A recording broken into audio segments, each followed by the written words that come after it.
Knowledge express, જાણકારીની speed.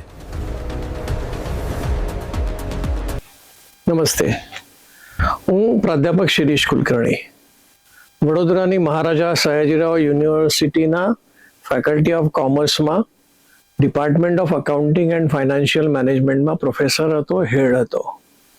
બાદમાં ગુજરાત સરકારે મને સરદાર પટેલ યુનિવર્સિટી વલ્લભ વિદ્યાનગરમાં વાઇસ ચાન્સલર તરીકે નિમણૂક આપી.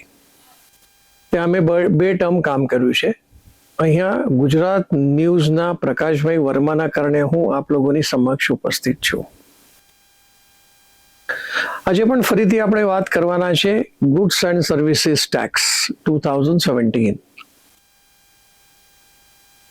આજે અગત્યનો અને બહુ જ કોન્ટ્રાવર્શિયલ, એટલે જેના પર વધારે ચર્ચા થતી હોય એવો વિષય છે ઇનપુટ ટેક્સ ક્રેડિટ, વેરા શાખ જેને આપણે કહીએ છીએ. આ વેરા શાખ ઉપર સમસ્યાઓ થાય છે, કારણ એમાં સેન્ટ્રલ ગુડ્સ એન્ડ સર્વિસીસ ટેક્સનો કલમ 16 કેટલીક શરતો, કેટલીક મર્યાદાઓ આ વેરા શાખ મળવા પાત્ર થવા માટે છે. અને સરકારના જે જીએસટીના અધિકારી છે એ પ્રયત્ન કરતા હોય છે કે ભાઈ બને એટલું આઈટીસી ન મળે એવો પ્રયત્ન કરતા હોય છે.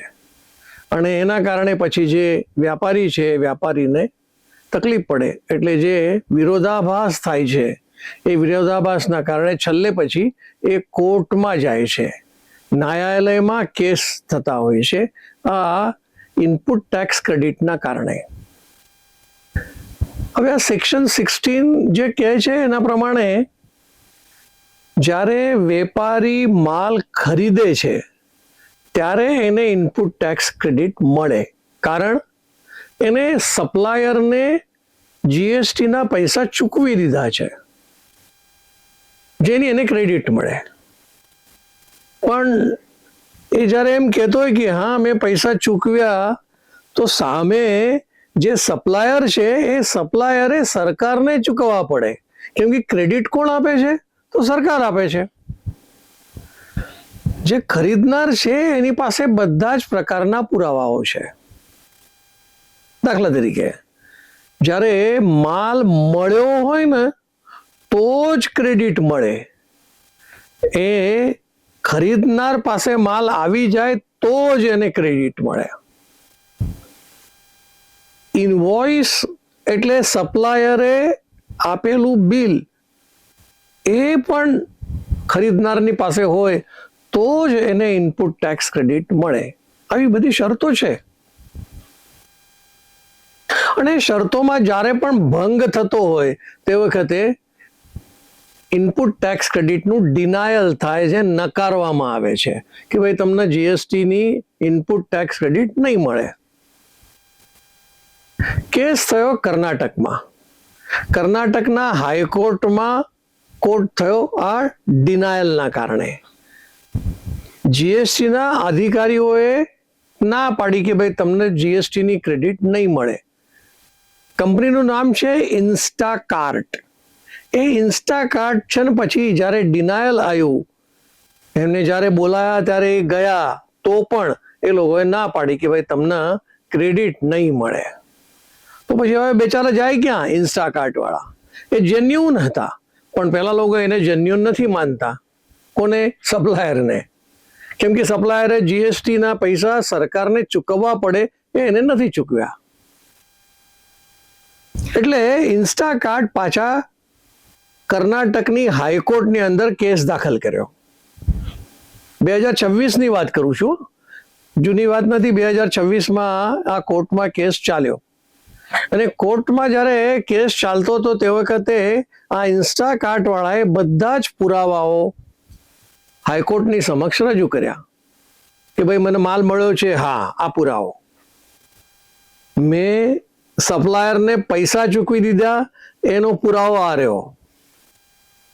તો સામે જે જીએસટીના અધિકારીઓ શું કે ભાઈ તમે એને પૈસા ચૂકવ્યા છે, પણ પેલો માણસ તો નદાર જ છે, એટલે એને સરકારને પૈસા નથી ચૂકવ્યા. તો ઇન્સ્ટાકાર્ટ કહે કે મારો ગુનો છે, તમે એને પકડો ને, મને શું કરવા પકડો છો? મેં પૈસા ચૂકવી દીધા છે, એનો પુરાવો મારી પાસે છે, હવે એને તમને નથી આપ્યું તો તમે એને પકડો, મને શું કરવા પકડો છો? પણ કાયદાની દૃષ્ટિએ સેક્શન 16 એવું જ કહે છે કે ભાઈ સપ્લાયરે પણ પૈસા ચૂકવવા જોઈએ. પણ આ તો કાયદો કહેવાના બદલે જ્યારે ન્યાયાલયમાં જતો હોય ત્યારે વ્યક્તિ ન્યાય, જજ તો ન્યાય આપે, જજ તો એમ જ કહેશે કે ભાઈ એમાં એનો શું વાંક, તમે એને કેવી રીતે પકડી શકો છો? એટલે એને પુરાવાઓ તરીકે બધી વાત કોર્ટની સમક્ષ મૂકેલી. દાખલા તરીકે કે ઇનવોઇસ તો આવ્યું, માલ મળી ગયો, ઉતાર્યો, એ એના ગોડાઉનમાં પહોંચી ગયો, બધું થઈ ગયું, પણ મુશ્કેલી શું આવી કે સપ્લાયર સરકારને પૈસા નથી ચૂકવતો. પણ થયું શું કે એક આવે છે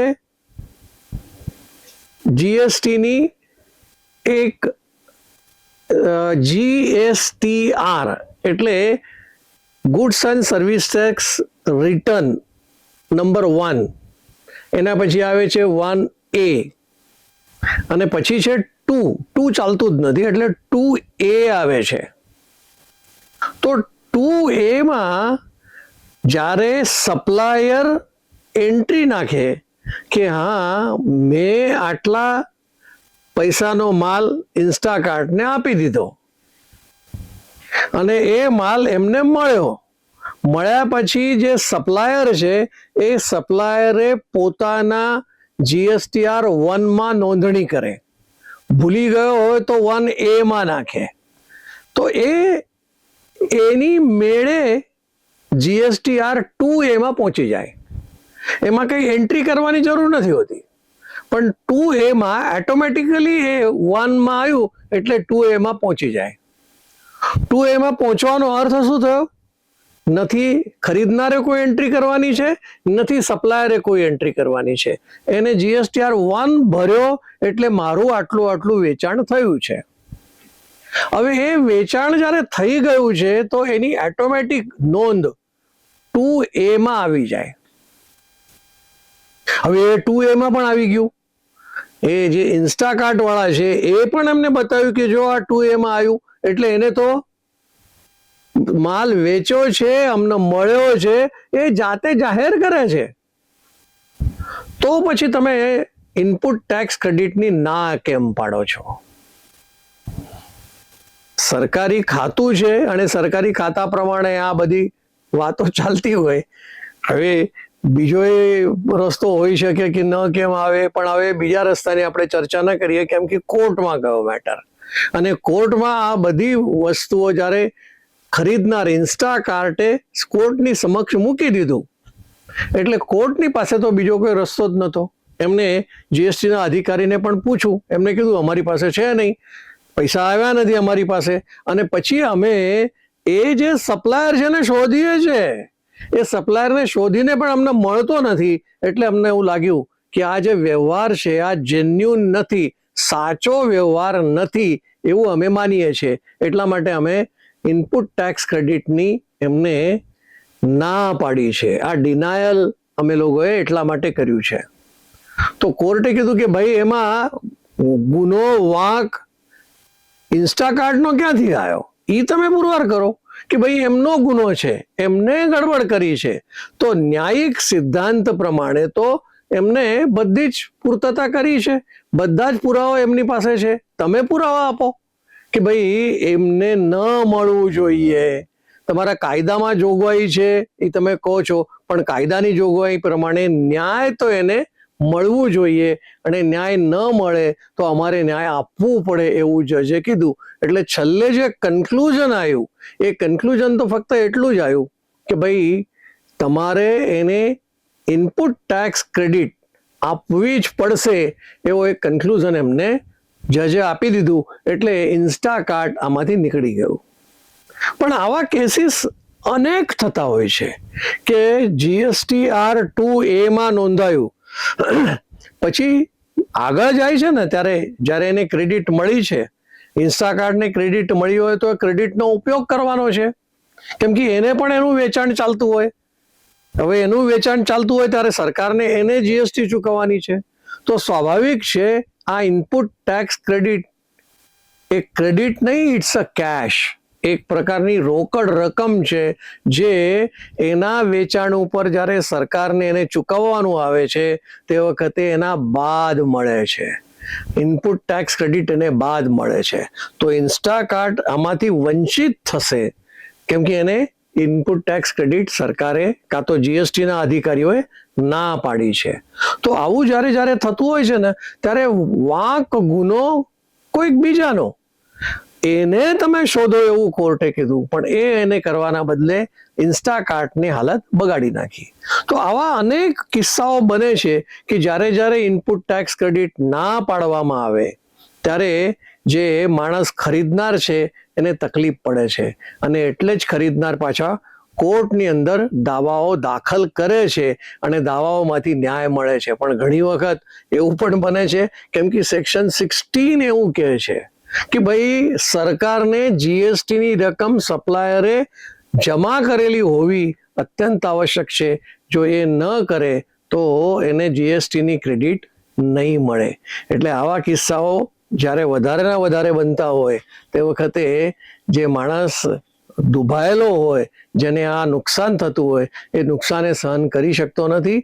એટલા માટે જે કાયદાઓ છે કાયદાની અંદર પરિવર્તન લાવવાની જરૂર નથી. પરિવર્તન કરવાની જરૂર છે કાયદામાં જ, બાકી જીએસટીના અધિકારીઓને કંઈ કહેવાની જરૂર નથી. પણ કાયદાની અંદર પરિવર્તન આવવું જોઈએ જેથી જે ગુનેગાર છે એને તમે શોધો, એ તમારી જવાબદારી છે.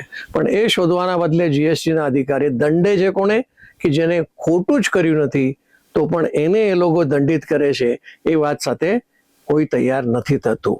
બસ આટલું કહીને હું મારી વાણીને વિરામ આપું છું. આભાર.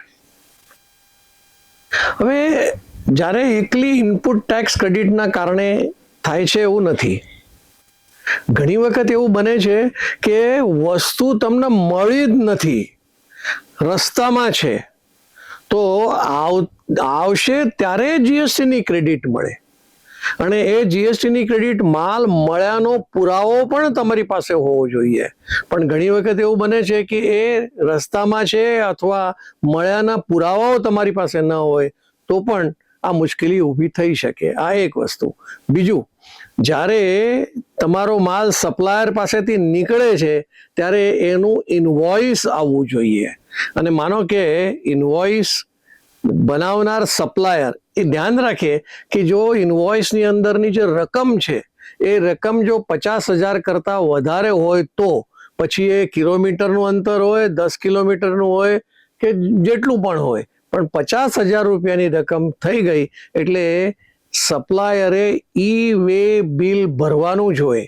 એટલે ઇનવોઇસની સાથે સાથે 50,000 રૂપિયાની ઉપરની રકમનો માલ હોય તો ઈ વેલ સાથે સાથે ઈ વે બિલ જોડવું પડે, અને એ બિલ વગર જીએસટીની ક્રેડિટ જે ખરીદનાર છે એને મળતી નથી. પૈસાનો વિષય જુદો છે કે તમે સપ્લાયરને પૈસા ચૂકવ્યા કે નથી ચૂકવ્યા એની સાથે કોઈ સંબંધ નથી.